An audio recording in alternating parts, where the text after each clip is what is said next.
नमस्कार दोस्तों, फिर से आपका स्वागत है अपने यूट्यूब चैनल साइंस बाय सिलोद में। तो चलिए सरस्वती माता और परमपिता परमात्मा का आशीर्वाद लेकर बच्चों वीडियो स्टार्ट करते हैं। और जो बच्चा नया हो अपने चैनल को सब्सक्राइब जरूर करना भाई, लाइक और शेयर भी ज़्यादा से ज़्यादा करना। तो चलिए आज की वीडियो का पहला क्वेश्चन है, प्लास्टर ऑफ पेरिस का रासायनिक नाम क्या है। तो यानी प्लास्टर ऑफ पेरिस का जो रासायनिक नाम है वो है कैल्शियम सल्फेट हेमीहाइड्रेटेड या कैल्शियम सल्फेट हाइड्रेट बोला जा सकता है। इसका जो फॉर्मूला होता है बच्चों वो होता है CaSO4 और आधा अणु इसमें क्या होता है, जल का।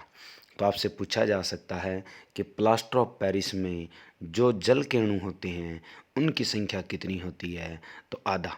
ऐसे भी पूछा जा सकता है कि जो प्लास्टर ऑफ पेरिस में जल का आधा अणु होता है उसे कहा क्या जाता है, उसे स्पेशल नाम दिया जाता है हेमी हाइड्रेट। उसको नाम क्या दिया जाता है, हेमी हाइड्रेट। तो अब आपके पास प्लास्टर ऑफ पेरिस का अगर पूरा नाम पूछता है तो कैल्शियम सल्फेट और यहाँ बीच में क्या लगाओगे, हेमी हाइड्रेट। तो ये हेमी हाइड्रेटेड होता है। और बनता कैसे है बच्चों, ये बनता है जिप्सम से। यानी कैल्शियम सल्फेट के साथ दो अणु क्या होते हैं, जल के होते हैं। जब इसको विखंडित करने के लिए तापमान दिया जाता है तो वो तापमान दिया जाता है 373 केल्विन। तो जिससे निर्माण किसका होता है, कैल्शियम सल्फेट और हेमी हाइड्रेटेड यानी आधा जल का अणु। या आपसे पूछ ले कि प्लास्टर ऑफ पेरिस बनाते समय कैल्शियम सल्फेट यानी जिप्सम से कितने जल के अणुओं की सती होती है या कितने जल के अणु ह्रास होते हैं, तो यानी 3/2 जल के अणु ह्रास होते हैं। किससे, जिप्सम से। किसको बनाने में, प्लास्टर ऑफ पेरिस बनाने में। एक क्वेश्चन ये भी बनता है बच्चों कि अगर आपसे कहे कि प्लास्टर ऑफ पेरिस को अगर जल के साथ मिला दिया जाए तो निर्माण किसका होता है, तो अगर हम प्लास्टर ऑफ पेरिस को वापस जल के साथ मिलाते हैं तो क्या बनता है, जिप्सम बनता है। क्लियर। तो ये थे हमारे पास प्रॉपर्टी किसकी, प्लास्टर ऑफ पेरिस की। चलिए अब हमारे पास क्वेश्चन आता है कि टूटी हड्डियों को जोड़ने के लिए निम्नलिखित में से किसका प्रयोग किया जाता है। तो वो किसका किया जाता है, प्लास्टर ऑफ पेरिस का। यानी प्लस्तर के लिए किस रासायनिक यौगिक का प्रयोग होता है, तो वो किसका होता है, प्लास्टर ऑफ पेरिस का होता है। चलिए इसके बाद इसके साथ जो दो क्वेश्चन और दिए हुए हैं बच्चों, सफ़ेद सीमेंट। सफ़ेद जो सीमेंट है आपकी वो कौन सी चीज़ होती है, उसमें यूज किसका होता है, तो मैग्नीशियम कार्बोनेट का यूज होता है। किसके अंदर, सफ़ेद सीमेंट के अंदर, और प्लस मैग्नीशियम ऑक्साइड होती है किसके अंदर, सफ़ेद सीमेंट के अंदर। ये प्रॉपर्टी है। जिंक ऑक्साइड आपको पता ही है बच्चों, ZnO। लेड, सफ़ेद लेड क्या है, लेड की इस प्रॉपर्टी है जिसे सफ़ेदा भी कहा जाता है। चलिए अब आता है पसीना रोधी पदार्थों में सामान्यतः निम्नलिखित में से क्या होता है। तो इसमें क्या होते हैं बच्चों, एल्यूमिनियम के यौगिक होते हैं। पसीना रोधी जो पदार्थों का सामान्यतः हम प्रयोग करते हैं उसमें मुख्यतः कौन से यौगिक होते हैं, एल्यूमिनियम यौगिक होते हैं। चलिए नेक्स्ट क्वेश्चन, जियोलाइट क्या है। इंपॉर्टेंट क्वेश्चन है। जियोलाइट आपके एक खास चीज़ है। वैसे जियोलाइटेड यहाँ पे क्या है, हाइड्रेट सोडियम एल्यूमिनियम सिलिकेट है। यानी सोडियम एल्यूमिनियम सिलिकेट हाइड्रेट होता है। तो ये आपके पास क्या होते हैं, जियोलाइट। जियोलाइट वैसे किसका काम करते हैं, सेप सेलेक्टिव कैटालिस्ट का काम करते हैं, उत्प्रेरक के तौर पे भी काम किया जाता है। और वैसे जियोलाइट का प्रयोग जल के जो मृदुकरण को करने के लिए भी किया जाता है। यानी कठोर जल से अगर मृदु जल यानी कोमल जल में बदलना हो तो भी किसका प्रयोग होता है, जियोलाइट का प्रयोग होता है। प्लस अगर आपसे पूछ ले कि अल्कोहल है, आज के ईंधन को देखते हुए, ईंधन की कमी को देखते हुए अल्कोहल को किस में बदला जाता है, गैसोलीन। यानी गैसोलीन क्या चीज़ होती है आपकी, पेट्रोल। यानी आपके पास अल्कोहल को गैसोलीन में बदला जाता है तो किसकी सहायता से बदला जाता है, जियोलाइट की सहायता से बदला जाता है। और याद रखना पेट्रोलियम इंडस्ट्री में अगर आपसे पूछा जाता है कि पेट्रोलियम इंडस्ट्री के अंदर, पेट्रोलियम उद्योग के अंदर कौन सा जियोलाइट सर्वाधिक प्रयोग होता है, तो ZSM5 यूज होता है। यानी आपके पास पेट्रोलियम उद्योग के अंदर, पेट्रोलियम इंडस्ट्री के अंदर जो अल्कोहल को किस में बदलेगा, पेट्रोलियम में बदलेगा, गैसोलीन में बदलेगा, वो आपके पास कौन सा जियोलाइट है, ZSM5 है। और आज के टाइम ईंधन की कमी को देखते हुए आपके पास पेट्रोल में मिलाया जाता है किसको, अल्कोहल को मिलाया जाता है। और जो आपके पास पेट्रोल के अंदर अल्कोहल को मिलाया जाता है उसे नाम क्या दिया जाता है बच्चों, गैसोहॉल बोला जाता है। कि पेट्रोल के अंदर जो आपका अल्कोहल मिलता है, गैसोलीन के अंदर जो अल्कोहल मिलता है उसे नाम क्या देते हैं आप, गैसोहॉल। और जो अल्कोहल हम पेट्रोल में मिलाते हैं वो प्राप्त किससे करते हैं, गन्ने से करते हैं। इसकी मुहिम सबसे पहले किस देश ने शुरू की थी, ब्राज़ील ने शुरू की थी। क्यों? क्योंकि वहाँ के गन्ना बहुत अधिक होता है, सर्वाधिक होता है। तो इसीलिए हम पढ़ते हैं कि जो पेट्रोल के अंदर आपका अल्कोहल मिलता है वो किससे प्राप्त होता है, गन्ने से प्राप्त होता है। किस वनस्पति से प्राप्त होता है, तो गन्ने से प्राप्त होता है। और मिलने वाला अल्कोहल है कौन सा, वो इथेनॉल है, C2H5 है, OH यानी इथाइल अल्कोहल। चलिए नेक्स्ट क्वेश्चन हमारे पास, निम्नलिखित में से किस यौगिक का उपयोग अग्निरोधक कपड़ा बनाने में किया जाता है। तो अग्निरोधक पहले जो बनते थे बच्चों वो बनते थे एस्बेस्टोस से। वो किससे बनते थे, एस्बेस्टोस से, जो एक तरह से कैसे थे, कार्सिनोजेनिक। कार्सिनोजेनिक का अर्थ होता है कैंसर जनित वाले पदार्थ होते हैं ये। तो जिसके कारण इस पर रोक लगा दी गई धीरे धीरे। और जो अब नए कपड़े बनाए जाते हैं वो किस कंटेंट से बनाए जाते हैं, एल्यूमिनियम सल्फेट। और प्लस क्या होती है, एल्यूमिनियम है हाइड्रोक्साइड। प्लस क्या लिया जाता है, एल्यूमिनियम हाइड्रोक्साइड। या सीधा पूछ ले कि आज के या वर्तमान में अग्निरोधी जो कपड़े होते हैं, फायर फाइटिंग एक्सटिंग्विशर जो क्लॉथ होते हैं, वो किस धातु के यौगिक से बने होते हैं, तो एल्यूमिनियम धातु के यौगिक से बने होते हैं। चलिए नेक्स्ट क्वेश्चन, जल शोधन के लिए निम्नलिखित में से किसका प्रयोग किया जाता है। तो जल शोधन का मतलब है प्यूरिफिकेशन, यानी आपके पास जल शोधन में इनमें से किसका प्रयोग होता है, सिरका। सिरका क्या होता है आपके पास, विनेगर। विनेगर किससे बनता है आपके पास, एसिटिक एसिड से बनता है। बेकिंग सोडा खाने वाला सोडा है। टार्ट्रिक एसिड आपके पास बेकिंग पाउडर बनाता है। बचा कौन आपका, एलम। एलम क्या होती है, फिटकरी, जिसे हम क्या कहते हैं, पोटास एलम। तो आपके जल शोधन में किसका काम होता है, पोटास एलम बोल दे। और या अकेला सीधा क्या वर्ड आ जाए, एलम। तो आपके पास इसका यूज होता है जिसे हम फिटकरी कहते हैं। फिटकरी का रासायनिक सूत्र क्या होता है, K2SO4 और प्लस साथ में Al2SO4 थ्राइस। और जल के अणु कितने होते हैं इसमें, 24, तो 24H2। और ये आपके पास क्या होती है, पोटास एलम। पोटास एलम किसको कहते हैं, फिटकरी को। रक्त स्राव को रोकने के लिए आमतौर पर किस एल्यूमिनियम लवण का प्रयोग है किया जाता है। तो जैसे आपके पास मान लो शेविंग करते टाइम अगर ब्लेड लग जाए चेहरे पर, तो आप एक सफ़ेद रंग के ठोस मटेरियल का प्रयोग करते हो जिससे रक्तस्राव रुक जाता है। वो किसका यौगिक होता है, एल्यूमिनियम का लवण होता है। और उसे कहा क्या जाता है, पोटास एलम कहा जाता है। यानी हम हिंदी में सिंपल बोलें उसे तो फिटकरी बोलते हैं। क्या बोलते हैं, फिटकरी। तो बच्चों आप मुझे कमेंट बॉक्स में बताओगे कि फिटकरी किस प्रक्रिया द्वारा रक्तस्राव को रोक देती है।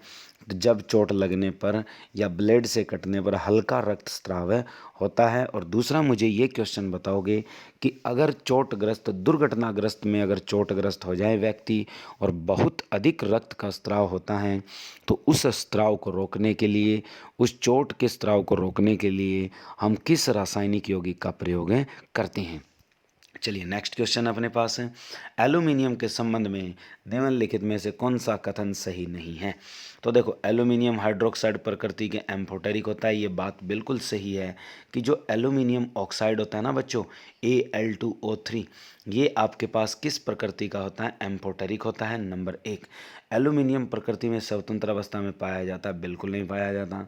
नाइट्रिक अम्ल एल्यूमिनियम पर कोई प्रभाव नहीं डालता, ये बात सत्य है। आगे गर्म सांद्र गंधक अम्ल यानी एल्यूमिनियम के साथ क्या देता है, सल्फर डाई ऑक्साइड देता है, ये बात सत्य है। तो देखो पहली, दूसरी और चौथी बात सत्य है बच्चों। सॉरी, दूसरी बात गलत है। पहली, तीसरी और क्या है, चौथी मिटा देते हैं। पहली, तीसरी और चौथी, ये तीनों बातें सत्य है। गलत कौन सी है कि एल्यूमिनियम प्रकृति में स्वतंत्र अवस्था में रहता है, ये बात सही नहीं है। ये किस में मिलता है, अयस्क और खनिज के रूप में प्राप्त होता है हमें, जैसे बॉक्साइट है, क्रायोलाइट है, एल्यूमिना है, नीलम है। इनसे हमें क्या प्राप्त होता है, एल्यूमिनियम। चलिए नेक्स्ट क्वेश्चन, कि किस उद्योग द्वारा बॉक्साइट कच्चे माल के तौर पर इस्तेमाल किया जाता है। तो बॉक्साइट किसका, एस का आपको पता है एल्यूमिनियम, तो किसके उद्योग के लिए प्रयोग होता है, एल्यूमिनियम। सूत्र क्या होता है इसका, वैसे Al2O3 और क्या होता है XH2O। ये आपके पास दो मॉलिक्यूल क्या हो इसमें पानी के, तो ये आपके पास क्या है बॉक्साइट। तो आगे, अब क्रायोलाइट किस धातु का अयस्क है, तो क्रायोलाइट भी किसका अयस्क होता है, एल्यूमिनियम का होता है। लिखा कैसे जाता है, Na3Al(F6), ये आपके पास क्या होता है, क्रायोलाइट होता है। क्रायोलाइट किसका अयस्क होता है, एल्यूमिनियम का होता है। पोटासियम नाइट्रेट का प्रयोग किसके उत्पादन में होता है, तो पोटासियम नाइट्रेट होता क्या है, KNO3। इसे हम स्पेशल नाम देते हैं भारतीय सोरा। इसे हम कहते क्या हैं, भारतीय सोरा भी कहते हैं। भारतीय सोरे का अर्थ है इंडियन साल्ट पेटर भी होता है, और इसका प्रयोग किसके तौर पे होता है, उर्वरक के तौर पे भी होता है, प्लस इसका प्रयोग बारूद बनाने में भी होता है, यानी गन पाउडर बनाने के लिए भी किया जाता है। आगे आता है हमारे पास नेक्स्ट क्वेश्चन, बारूद बनाने में निम्नलिखित में से किसका इस्तेमाल होता है, तो बारूद बनाने में किसका इस्तेमाल होता है, पोटाशियम नाइट्रेट का ही होता है, जिसे हम एक तरह से इंडियन साल्ट पेटर कहते हैं। चलिए नेक्स्ट क्वेश्चन, समुद्र के पानी से कौन सी धातु निकाली जाती है, तो समुद्र के पानी से ज़्यादातर कौन सी मिलती है हमें, इनमें से मैग्नीशियम मिलती है, पोटासियम की मात्रा कम होती है, सोडियम भी प्राप्त किया जाता है। चलिए नेक्स्ट क्वेश्चन हमारे पास है, अति मुलायम खनिज जिसे हम टाल्क कहते हैं, सोपस्टोन भी कहते हैं, वो इनमें से कौन सा है, तो जो टाल्क होती है या जो सोपस्टोन होती है, ये रिच इन मैग्नीशियम होती है। क्या होती है, रिच इन मैग्नीशियम का अर्थ है इनमें मैग्नीशियम की मात्रा बहुत अधिक मिलती है। तो हमारे पास ये कैसा यौगिक है, मैग्नीशियम सल्फेट है। कैसा है, मैग्नीशियम सिलिकेट और प्लस मैग्नीशियम सल्फेट। अब यहाँ पे मैग्नीशियम सल्फेट नहीं है, तो किसका निशान लगाओगे आप, मैग्नीशियम सिलिकेट का। क्लियर। चलिए नेक्स्ट क्वेश्चन, कि निम्नलिखित में से किस एक पदार्थ का उपयोग रंगाई तथा चर्म उद्योग में रंग बंधक के रूप में किया जाता है, तो वो आपके पास क्या है, मैग्नीशियम सल्फेट। कौन सा होता है, मैग्नीशियम सल्फेट।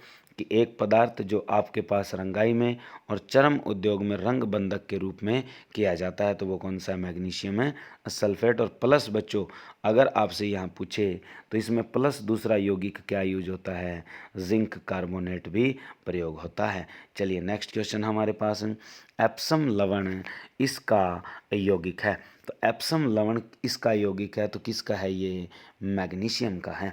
तो एप्सम साल्ट बोलते हैं बच्चों इसको। एप्सम साल्ट होता क्या है, मैग्नीशियम सल्फेट, और 7 मॉलिक्यूल क्या होते हैं, वाटर के। तो ये हमारे पास क्या होता है, एप्सम साल्ट।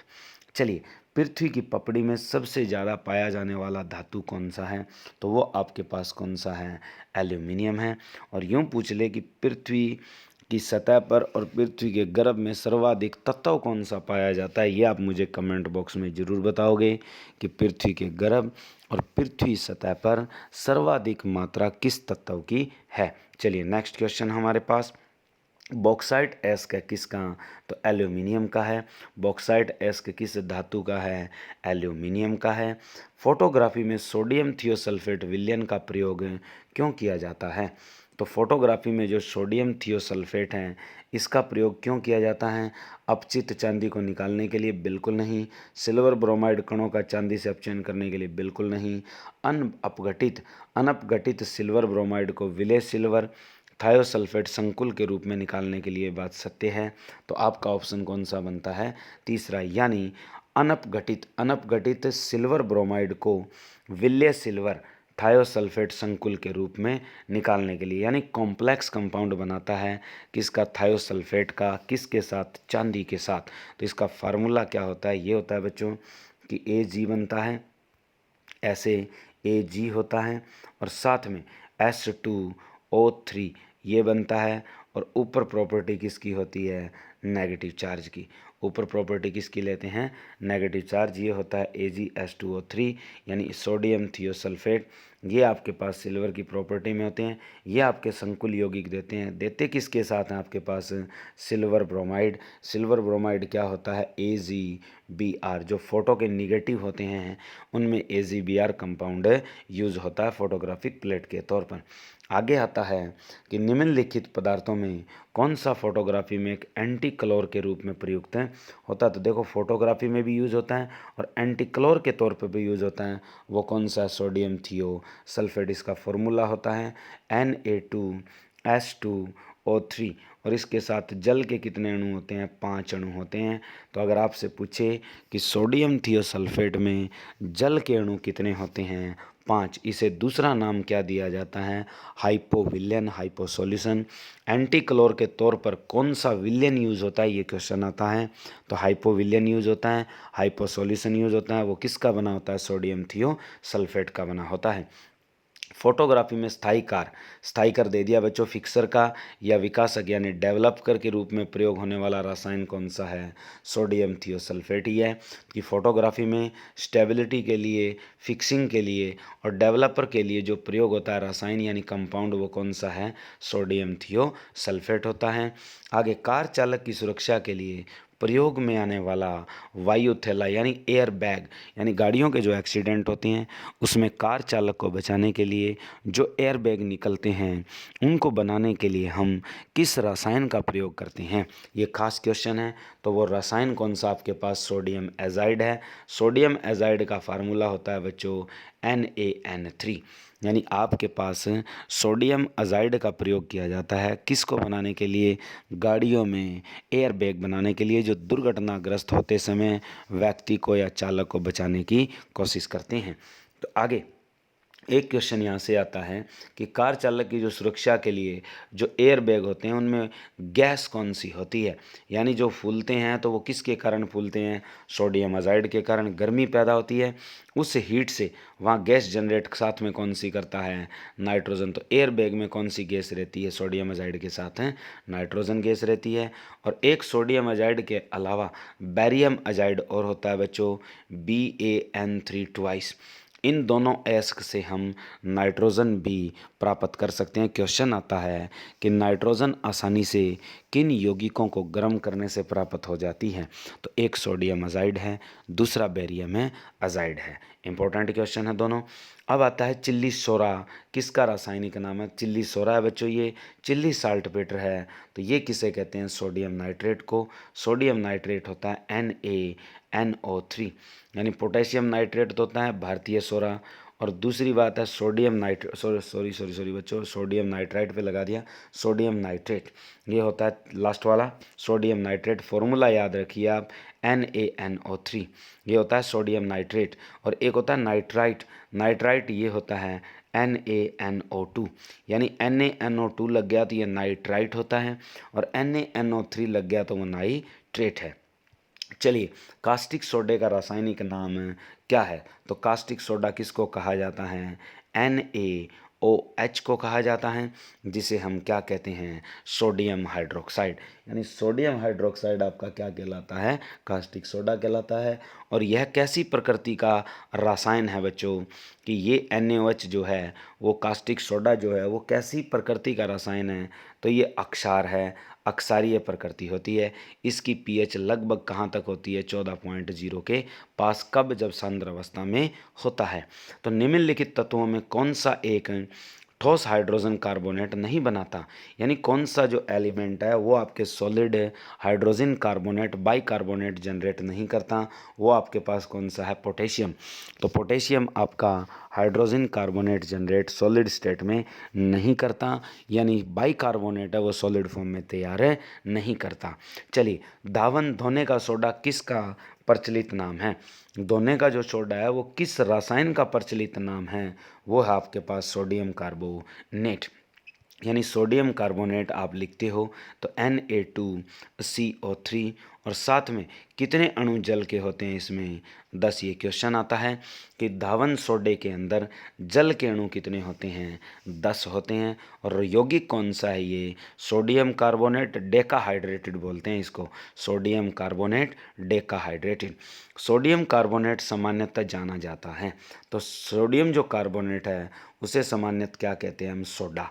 यानी आपके पास जो सोडियम कार्बोनेट है वो सामान्यतः क्या कहलाता है आपके पास सोडा कहलाता है। ठीक है, इसमें जो लाइम है, लाइम किसे कहते हैं कैल्शियम ऑक्साइड को कहते हैं। यानी आपका चूना, बिना बुझा हुआ चूना लाइम कहलाता है। ग्लास, ग्लास क्या कहते हैं कांच को कहते हैं, जो सोडियम कार्बोनेट की सहायता से बनाया जाता है। क्वार्ट्ज क्या होता है SiO2 को गर्म करके प्राप्त किया जाता है सिलिका से, यानी सिलिका से प्राप्त होता है क्या क्वार्ट्ज ग्लास। आगे वाशिंग सोडे का इस्तेमाल कहाँ किया जाता है, तो यानी वाशिंग सोडे का प्रयोग किसके लिए होता है कि पेयजल के कीटाणु शोधन के लिए, पकाने के लिए, कठोर जल को नरम करने के लिए, एक गैर जहरीले घटक के रूप में घरेलू देखभाल परक उत्पाद के तौर पर। तो यानी ये प्रयोग किसके लिए होता है कठोर जल को नरम करने के लिए, यानी हार्ड वाटर को सॉफ्ट वाटर में बदलने के लिए। क्लियर। चलिए नेक्स्ट क्वेश्चन, निम्नलिखित में से कौन सा एक बेकिंग सोडे का रासायनिक नाम है, तो वो कौन सा है अपने पास बेकिंग सोडा जो है वो सोडियम बाई कार्बोनेट है। लिखते कैसे हैं इसको NaHCO3। इसका रासायनिक नाम क्या है, वैसे बोलते इसको क्या है सोडियम हाइड्रोजन कार्बोनेट भी और सोडियम बाई कार्बोनेट भी। क्लियर। चलिए नेक्स्ट, सोडियम बाई कार्बोनेट का सामान्य नाम क्या है, तो सोडियम बाई कार्बोनेट को क्या कहते हैं बेकिंग सोडा। और यहाँ जो क्वेश्चन आया हुआ है बच्चों सोडा एस क्या होती है, सोडा एस आपके पास सोडियम हाइड्रोक्साइड और पोटासियम कार्बोनेट को हम सोडा एस कहते हैं। और प्लस आपसे पूछे कि सोडा लाइम किसका मिश्रण होता है, ये भी एक इम्पोर्टेंट क्वेश्चन है। सोडा लाइम किसका मिश्रण होता है सोडियम हाइड्रोक्साइड और प्लस कैल्शियम ऑक्साइड को हम सोडा लाइम कहते हैं। याद रखना कि अगर आपसे पूछता है कि सोडा लाइम क्या चीज़ है, सोडियम हाइड्रोक्साइड यानी कास्टिक सोडा और बिना बुझा हुआ चूना मिश्रण में लिया जाता है 3:1 में, तो इसे हम क्या कहते हैं सोडा लाइम कहते हैं। आई बात किसकी बेकिंग पाउडर की, सोडियम बाइकार्बोनेट तो है बेकिंग सोडा, और पाउडर क्या होता है कि बेकिंग सोडे के साथ टार्ट्रिक अम्ल मिला दिया जाता है। यानी बेकिंग सोडे के साथ क्या मिला दिया जाता है टार्ट्रिक अम्ल। तो टार्ट्रिक अम्ल बेकिंग सोडे के साथ मिलाया जाता है तो क्या बनता है आपके पास बेकिंग पाउडर बनता है।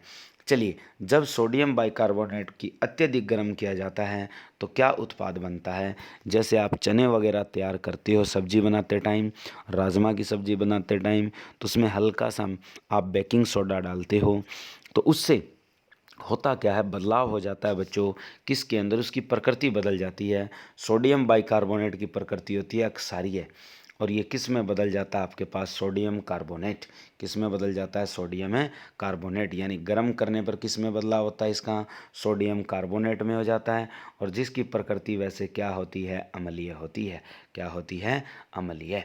अब आता है हमारे पास फोटोग्राफी में सामान्यतः प्रयोग किया जाने वाला हाइपो रासायनिक नाम है। हाइपो बता दिया था मैंने बच्चों कि हाइपो का रासायनिक नाम क्या होता है सोडियम थियो सल्फेट ही होता है। तो ये थे बच्चों आज के हमारे मोस्ट इंपॉर्टेंट क्वेश्चन। वीडियो कैसी लगी लाइक और शेयर जरूर करना। धन्यवाद।